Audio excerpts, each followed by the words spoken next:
Buenas noches a todos, estamos aquí para hablar, compartir y analizar la nueva columna que escribí para el diario Cuarto de Hora, la cual llamé El Otro Paraco.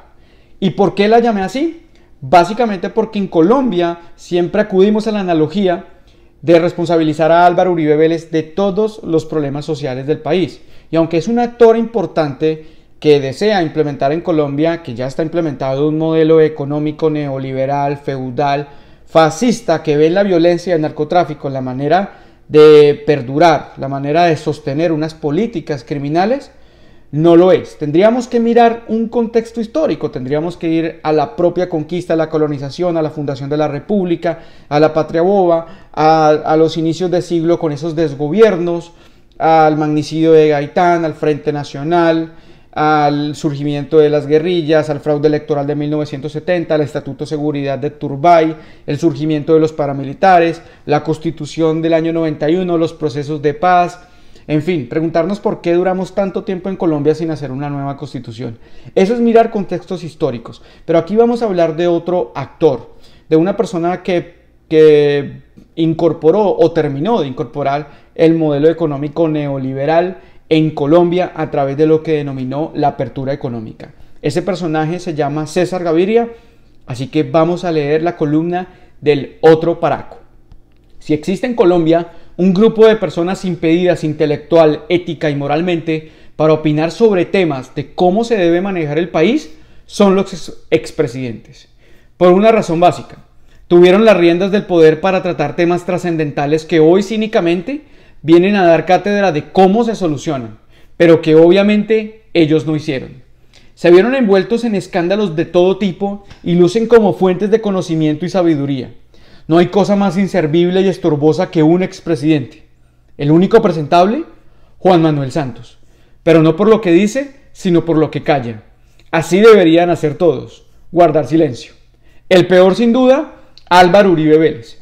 2 veces dueño del poder, y no lo fue una tercera porque una perseguida y chuzada Corte Constitucional no se lo permitió. Sigue en el poder porque teme a quedarse quieto y la justicia lo pueda aprender. El más pusilánime, Andrés Pastrana. Un irrelevante estorboso que va a un concurso de ineptos y pierde. El compañero de viaje del pedófilo Jeffrey Epstein.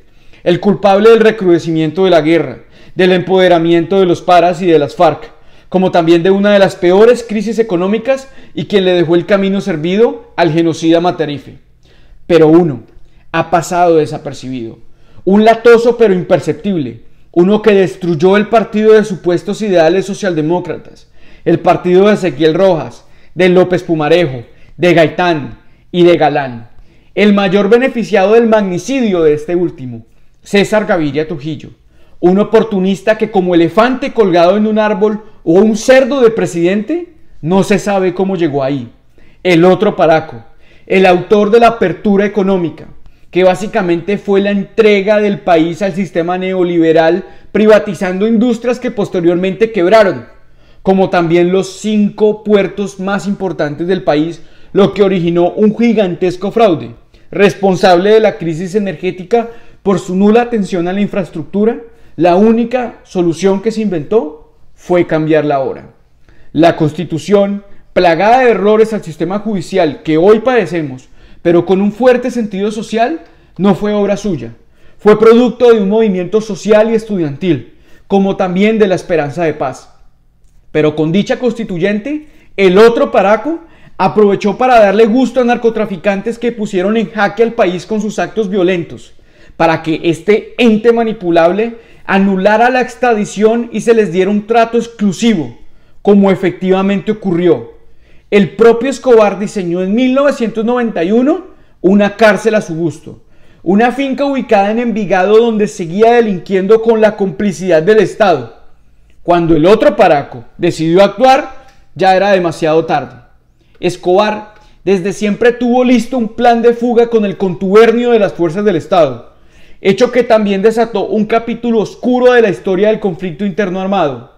Han nacido los Pepes, el acrónimo de Perseguidos por Pablo Escobar, nombre que según relata el coronel y exgobernador de Santander, Hugo Aguilar, hoy recluido en la cárcel La Picota por lavado de activos y paramilitarismo, fue precisamente el que bautizó a estos criminales con dicho acrónimo, los Pepes, antiguos socios de Pablo Escobar, confirmados por los hermanos Castaño, Diego Murillo alias Don Berna, Rafael Galeano y otros integrantes del cartel de Medellín, que según información que supuestamente le hizo Escobar a Bernardo Jaramillo sobre un plan para asesinarlo, los autores iban a ser los hermanos Castaño con colaboración del DAS, como efectivamente pasó. Jaramillo fue asesinado en marzo de 1990, lo que claramente fue un crimen de Estado.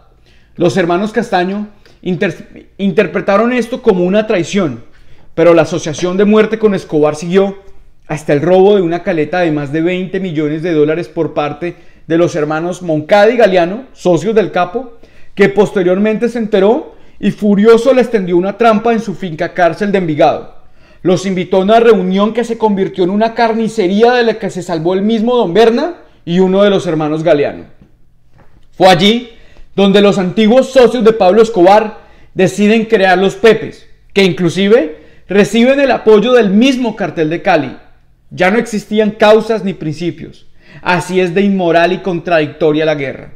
Todo esto frente al gobierno inepto e incompetente que sabía que Cali se convertía en el nuevo fortín cocalero del mundo. Pero no importaba la guerra contra el narcotráfico. Lo único que importaba era dar de baja un problema que claramente se les salió de las manos, y para subsanarlo no les importó aliarse con el mismo diablo. Aparece entonces en escena el Pepe Mayor, el enlace del cartel de Cali con los Castaño, el coronel Danilo González.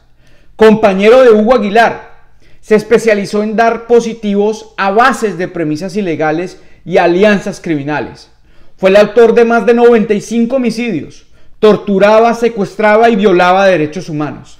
Él y Aguilar fueron los autores de un carrobomba en la casa de la esposa de Escobar. Fue la alianza paramilitar más cínica y conchuda de la historia de Colombia. A la casa de Nariño llegaba el general Miguel Antonio Gómez Padilla a darle parte a Gaviria de las operaciones conjuntas con este grupo de asesinos. De frente al país, el Estado se alió con unos criminales para cazar a otro criminal. Estos, más efectivos que la fuerza del Estado, cumplieron su cometido. Mataron a Pablo Escobar. El hermano de Don Berna, Rodolfo Murillo Bejarano, alias Semilla, fue quien disparó. Pero todos los honores se los llevaron las fuerzas del Estado. Los Pepes, inmunes de todos los crímenes que cometieron con participación de agentes del Estado y la venia del presidente Gaviria, siguieron campantes con su estela de terror. En 1994 muere asesinado Fidel Castaño, dejándole al mando a los otros dos sanguinarios, Carlos y Vicente. Aparece en escena las cooperativas de vigilancia y seguridad privada para la defensa agraria o servicios comunitarios de vigilancia y seguridad privada Convivir, las cuales fueron creadas en el gobierno de César Gaviria mediante la Ley 356 de 1994, que consistió en dotar de armas de las propias Fuerzas Armadas a terratenientes para que hicieran el trabajo del Estado, el trabajo que estaba constitucionalmente obligado a hacer. Pero fue la legalización de los paramilitares, no fue Uribe, no fue Samper, fue Gaviria quien los legalizó. Muchas de las personerías jurídicas de estas cooperativas de vigilancia pasaron a manos de sanguinarios como Jorge 40, Mancuso y Luis Alberto Villegas, socio de Álvaro Uribe Vélez en la venta ficticia de la finca Las Guacharacas, lugar donde, según el paramilitar Pablo Hernán Sierra, se fundó el bloque metro de las autodefensas. Ya en 1997, esos mismos Pepes fundan oficialmente las Autodefensas Unidas de Colombia. El mismo sanguinario Eber Velosa, alias HH, indicó que las Convivir dieron inicio a la operación militar de esas autodefensas. ¿Cuál es la responsabilidad histórica, política y penal de César Gaviria sobre estos hechos? Asolapado, solo se muestran escenarios electorales para medir cálculos políticos y promover a su hijo Simón, quien firma proyectos de ley sin leerlos, como pasó en la reforma a la justicia del 2012. Gaviria, el mismo que apoyó el proceso de paz y que no escatimaba tiempo y recursos para irse lanza en ristre contra el uribismo, se alió con este para poner a Duque de presidente. ¡Qué paradoja! Tal vez el pasado oscuro del otro paraco ha sido ignorado porque existe un sanguinario culpable de la debacle social del país, alguien relacionado en todo tipo de crímenes. Pero sin duda, la historia algún día le dará el lugar que se merece el expresidente César Gaviria, el legitimador paramilitar, el otro paraco.